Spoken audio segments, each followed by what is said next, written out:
So Beyond Housing takes wildlife and the natural environment very, very seriously. You know, we always like to look at developments and make sure that they are designed well and that they will encourage wildlife and they will encourage natural species growing. And the Hedgehog Highways is just an extension of that. Well, I'm a hedgehog carer, both for the National Hedgehog Preservation Society and the RSPCA. I take calls from people who've rescued hedgehogs, sick and injured, and I take them in and try and make them better.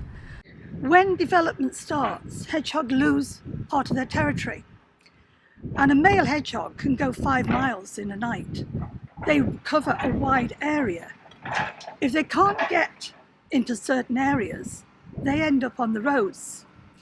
So hedgehog highways are a means of them using what is now our biggest green area, people's gardens.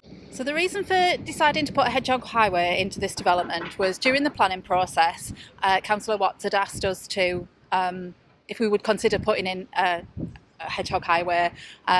We agreed to do that, and then since then we've looked into it further as to what that involves.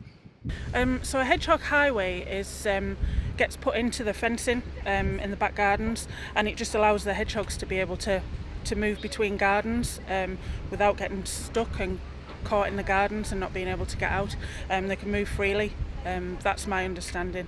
I'd never been involved in anything like this before, so this is kind of new to me. I didn't know that Beyond Housing were building this development, but when I was invited to come along and realised it was Beyond Housing, I was delighted. I've spoken to the Hedgehog Society and they're over the moon. It is so valuable for us to get developers on board, and this is the first one in this area. We can talk our way through it, but the fact that they've taken this step, I think, is wonderful for hedgehogs.